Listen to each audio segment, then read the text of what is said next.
શનિદેવના જન્મસ્થળ હાથલા ખાતે શનિ જયંતીની ભક્તિભાવપૂર્વક ઉજવણી કરાઈ હતી। વહેલી સવારથી જ શનિદેવના દર્શન માટે ભક્તોની કતાર જોવા મળતી હતી। પોરબંદર નજીક હાથલા ગામે આવેલ ભગવાન શનિદેવના જન્મસ્થળ ખાતે શનિ જયંતીની ભક્તિભાવપૂર્વક ઉજવણી કરાઈ હતી। મંદિર ખાતે 52 ગજની ધ્વજારોહણ, મહાઆરતી સહિતના કાર્યક્રમ યોજાયા હતા। પોરબંદર ઉપરાંત રાજ્યભરના દર્શનાર્થીઓ મોટી સંખ્યામાં અહીં ઉમટી પડ્યા હતા અને મંદિરના પટાંગણમાં આવેલ શનિકુંડમાં સ્નાન કર્યા બાદ વિવિધ પૂજા અર્ચના અને હોમ હવન કરી શનિદેવને સિંદૂર, કાળા અડદ, કાળા તલ, તેલ ચડાવીને રીઝવવા પ્રયાસ કર્યો હતો। માન્યતા મુજબ પનોતી શનિ મંદિરે છોડી દેવાથી પરત આવતી નથી તેવી લોકવાયકાને કારણે મોટી સંખ્યામાં ભક્તોએ મંદિર ખાતે પોતાના પગરખાંનો ત્યાગ કર્યો હતો। આથી અહીં બૂટ ચપ્પલના પણ ખડકલા થયા હતા। સમગ્ર હાથલા ગામ જય જય શનિદેવના નાદથી ગુંજી ઉઠ્યું હતું। તો અહીં આવતા શ્રદ્ધાળુઓ માટે ચા પાણી અને નાસ્તાની વ્યવસ્થા કરવામાં આવી હતી।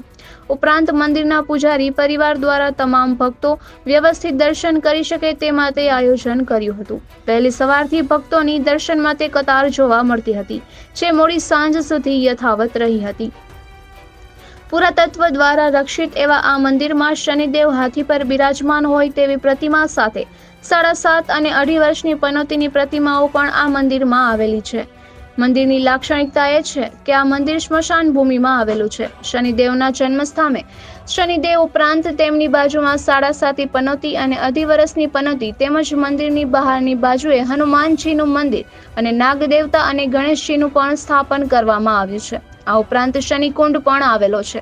પુરાણોમાં એવો પણ ઉલ્લેખ છે કે રાજા દશરથે અહીં પનોતી ઉતારી હતી। આથી અહીં જે લોકોને પનોતી ચાલતી હોય તે શનિદેવના જન્મસ્થાને આવી અને શનિકુંડમાં સ્નાન કર્યા બાદ શનિદેવની પૂજા અર્ચના કરે તો પનોતી ઉતરે છે અને રાહત પણ મળે છે તેવી એક માન્યતા છે। શનિ જયંતીની પૂર્વ સંધ્યાએ દર વર્ષની જેમ આ વર્ષે પણ સોબર ગ્રુપ દ્વારા પોરબંદરથી હાથલા સુધીની પદયાત્રાનું આયોજન કરવામાં આવ્યું હતું, જેમાં પોરબંદરથી 200 જેટલા પદયાત્રિકો અને રસ્તામાં આવતા ગામોમાંથી પણ 200 જેટલા પદયાત્રિકો મળી 400 જેટલા પદયાત્રીઓ જોડાયા હતા। પદયાત્રીઓ માટે રસ્તામાં ઠેર ઠેર ભોજન પ્રસાદીનું આયોજન કરવામાં આવ્યું હતું અને વહેલી સવારે ભગવાન શનિદેવના મંદિરે પદયાત્રીઓએ પહોંચીને પૂજન અર્ચન કર્યા હતા। નિપુલ પોપટ, પોરબંદર ટાઈમ્સ।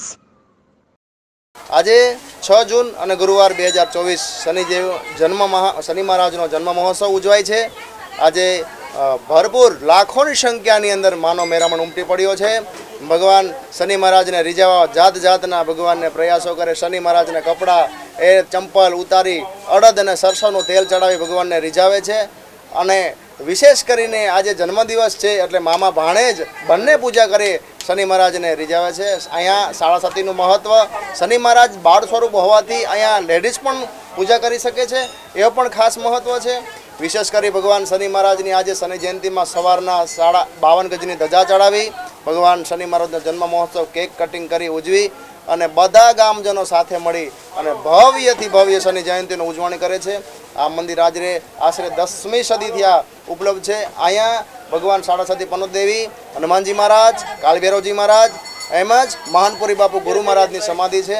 અહીંયા શનિ મહારાજનો બહુ સારો એવો મહત્વ છે। વિશેષ કરી શનિદેવનું કુંડ જ્યાં આવેલું છે ત્યાં એમાં સ્નાન કરવાથી આપણી રાશિમાં રહેલી 7.5 પનોતી દેવી તેમજ 2.5 વર્ષની પનોતી દેવી જે પૂર્ણ થાય છે અને આપણા ઉપર કૃપા દ્રષ્ટિ રહે છે। વિશેષ કરીને જે લોકો અહીંયા નથી આવી શકતા એના માટે મહંત પરિવાર દ્વારા એક ખાસ સંદેશ, એ તમારા ગામની અંદર જ્યાં પણ પીપળાનું ઝાડ હોય ત્યાં જઈ સરસવનો દીવો પ્રગટાવી અને ઘરે બેઠા શનિ મહારાજની પૂજા અર્ચના કરે। એને પણ ત્યાં બેઠા બેઠા બધાને આશીર્વાદ, શનિ મહારાજ એને ખૂબ ખુશ રાખે એવા શનિ મહારાજના આશીર્વાદ। શનિદેવ અપાર શ્રદ્ધા છે। આજે શનિદેવનો જન્મદિવસ છે। બોળા સભ્ય સંખ્યા દર્શન કરવા માટે સપરિવાર આવે છે। શનિદેવનું મહાત્મ્ય બહુ છે, જે બાકી તો શ્રદ્ધાનો વિષય છે। આપણી જેટલી શ્રદ્ધા એટલો આપણો વિકાસ અને એટલી એની કૃપા માટે શનિદેવ છે એ સૂર્યનારાયણ પરમાત્મા, જે સૂર્યનારાયણ પરમાત્મા વિના આપણે ચાલતું નથી એમ શનિદેવ એના દીકરા છે। તો એના દીકરામાં પણ એટલી જ શક્તિ હોય। જો સૂર્યનારાયણમાં એટલી શક્તિ હોય તો શનિદેવમાં પણ એટલી જ શક્તિ હોય। બાકી તો આ બધા શ્રદ્ધાનો વિષય છે। શ્રદ્ધા અને વિશ્વાસથી તમે જે કંઈ કામ કરો તે કુદરત પરિપૂર્ણ કરે છે. આ જગ્યા શનિદેવના જન્મસ્થળની છે. આ જગ્યા પૌરાણિક કથા પ્રમાણે આ જગ્યા શનિદેવની જન્મસ્થળની છે. જેમ જન્મસ્થળનું જે મહાત્મય હોય એ વધારે મહાત્મય હોય. બાકી તો જ્યાં જાઓ ત્યાં ઈશ્વર રહેલા જ છે, આપણા આત્માની અંદર જ સમાયેલા છે. આપણે શ્રદ્ધા અને વિશ્વાસ હોવો જોઈએ. જો કોઈ વ્યક્તિ ઉપર આપણે વિશ્વાસ હોય તો એ પણ આપણું સારું કરે, તો આ તો કુદરત છે. કુદરત જેટલું સારું કરી શકે, જો માણસ સારું કરી શકતા હોય તો કુદરત તો સારું કરે ને કરે. પણ આપણે આત્મવિશ્વાસ હોવો જોઈએ, આપણે શ્રદ્ધા હોવી જોઈએ, આપણે લાગણી હોવી જોઈએ, તો જ કામ આગળ ચાલી શકે. અમે દર વર્ષે શનિ જયંતિ કે અમાસના દિવસે શનિદેવના દર્શન માટે આવીએ છીએ. ભારતમાં 2 જગ્યાએ જ શનિદેવના મંદિર આવેલા છે, મહારાષ્ટ્રમાં સિંગરાપુર અને પોરબંદર પાસે, ગુજરાતમાં પોરબંદર પાસે હાથલા. અહીંયા હાથલા છે એ શનિદેવનું બાળ સ્વરૂપ છે, એટલે ત્યાંની સ્ત્રીઓ પણ ત્યાં પૂજા કરી શકે છે અને અંદર મંદિરના ગર્ભગૃહમાં પૂજા કરવા દે છે. જ્યારે મહારાષ્ટ્રમાં ગર્ભગૃહમાં સ્ત્રીને જવા દેતા નથી. અને અમે દર વર્ષે અહીંયા દર્શન કરીને ખૂબ ધન્યતા અને એનર્જી અનુભવીએ છીએ. હું ગીર સોમનાથ જિલ્લાના તાલાળા તાલુકાથી તાલાળા ગામથી આવું છું. ઘણા સમયથી આ અતિ પૌરાણિક મંદિર શનિ દેવતાનું આવેલું છે.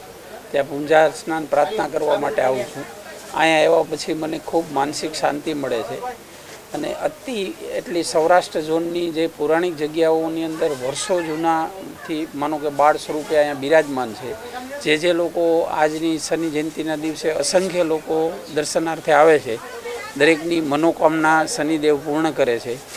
અને આજના શુભ દિને સૌરાષ્ટ્ર, ગુજરાત અને ભારત દેશના દરેક ધાર્મિક વિચારધારાવાળા લોકોને શનિદેવની શુભકામના સાથે અસ્તુ. જય હિન્દ, જય ભારત.